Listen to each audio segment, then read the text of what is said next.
Have you ever had to tell the band, like, one of their songs or something they're doing that totally sucks? And how do you go about doing that? I used to be really bad at like expressing. Actually, I think I used to just have a hard time distinguishing. Like, it took like years of being in the middle of the mix to start being able to tell, you know, that one's not so good, and this one is good, and that one's not so good, and this one is good, and for years I wasn't really asked an opinion either. So it was like, I wonder why they're doing that. Oh well, you know, it's not my taste, but what am I going to do? Now I'm able to be a lot more open about that. I think it's just because I'm not. There's no repercussions. It's like people want an honest opinion, I'll give it. You know, it's like 15 years have gone by. It's about time you can say something, you know, if you don't feel it. But, you know, in the early days, there wasn't a single thing that was written or recorded that I didn't like. So when that started to change a little bit, and there was things that were like, it's not really my taste, I didn't know how to react to it. I was like, I kept my mouth shut for a while. And I don't think it hurt or damaged anything. It was just like, you know, I don't know if my opinion would have gone anywhere at the time anyway. But I think I'm getting asked my opinion a lot more on a lot of things, you know, video things, you know, and I just supply the most honest opinion I can, you know, because I know it can't hurt to say that that's no good, you know, that nobody's going to be like, what the hell, you know, like they're actually going to be like, oh, thanks, I didn't know, you know, because people, I'm a creative person too, and you need people to tell you. Like, you get your head all wrapped up in a project and you don't see the forest for the trees, you know? You think like, yeah, this is great. And it's like, what, it might not be that great, you know? So, like, you were talking before about, like, the negative fans, and there's a lot of them, it seems like, in the Weezer community who are just, like, negative about everything past Blue and Pink. And, what do you think about that? And do you have a similar relationship with any bands, or are you more even feel about it? Well, it's a two-part question. I don't think about the negative fans anymore because I came to realize that it's about 100 people online, and it just pales in comparison. I mean, I used to think, oh no, there's tons of them, but it's like, no. If you're happy, you probably don't go online and express it that much. If you're mad, that's the perfect forum to do it. So you get this hugely disproportionate amount of mad people, you know, because how else are you going to express what you're feeling? And I don't dismiss what they're saying, but I know based on what happens at shows and just like time and time again, like that's a minority, and I respect their opinions, but I know that's not like 9 out of 10 Weezer fans. It's not, you know. I think it's 1 out of 10 Weezer fans, and you can't please everybody anymore. And as for, you know, having changed since the old days, it's like, yeah, I'm sorry, but I didn't write the music, so there's nothing I can do about that. You know, it's like, you know, stick around or don't, but you know, here we are today, you know, and I think the band is getting much cooler right now than they've been in years, and I think the next album is going to be even more cool.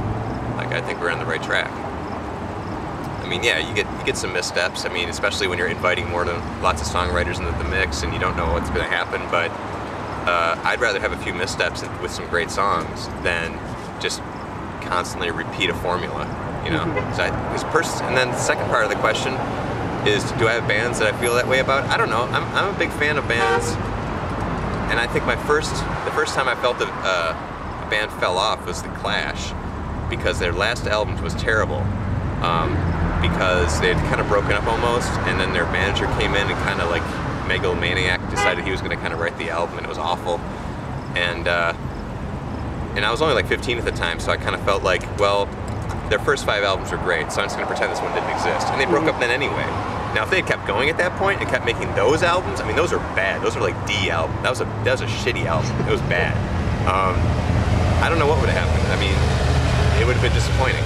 But bands that change, I mean, I don't know, like most bands I dig don't drastically change their direction, but they do keep evolving. I mean, Radiohead, you know, Oasis, I mean, it's sort of like, do what you do well, but at the same time, people, you know, musicians are people. They don't want to, they get bored doing the same thing. They're sitting in the studio, they're writing stuff. It's not always going to be the same, and I respect that, you know, as long as they make cool tunes, you know.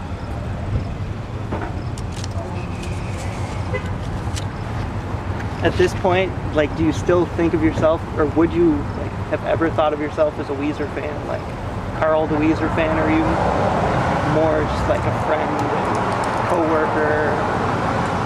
It's impossible for me not to think of myself as a friend, co-worker. But I am a fan of there's songs of theirs that I'm totally a fan of. Like for example, like I really dig Dreamin'. You know, I find myself singing to myself in the shower and stuff. And I'm like, shit, I know these guys, you know? But, you know, that's a good example right there. Greatest Man, I mean, that's a song that's stuck in my head a lot. So I gotta say I'm a fan of that, because why else would it be stuck in my head? So, like, how often do you put on a Weezer CD? Never. Just listen to it? Never.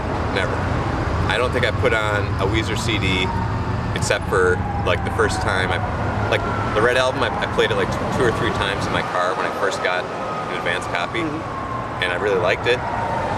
Well, for the most part, there's a couple songs I wasn't so hot on, but I really enjoyed listening to it, and I played it again, and I was like, this is an album I can really play, and just leave on, and not be consciously thinking about why I'm playing it. I said, that's a good sign, you know? But, yeah, man, I mean, I almost never put on a CD, period, to be honest. I've got so much music, and I never have time to listen to it. So, if it's not in my car, I don't play a CD. Yeah. So, since you weren't, I guess from what I gathered, you weren't like right there when this one was being recorded, did that help you sort of listen to it like a different perspective because you hadn't heard the song times? Yeah, I'd heard it. I'd heard part of the process last fall in Malibu. But it was neat because there was parts of songs they were working on just in a part of it, so I didn't even know the whole song yet. You know, I just knew a part because they'd go back over it 15 times because they were working on something. I was like, that's pretty cool. I wonder what that song's like, you know? But I kind of enjoyed like being able to wait till nearly the very end. Like I heard it like before it was like they were finished mixing it, but it was pretty much done recording. But up until that point, I'd only heard snatches and bits and pieces and stuff. And it was refreshing, actually. It was pretty cool. I'd like to think I'm objective enough now that I could witness the whole process in the future and not feel like sucked into it where you can't tell what's good and what's not good, and, you know, what needs work and what doesn't need work. Because I think years ago it was hard for me to tell, you know. But after a while, your ears get developed.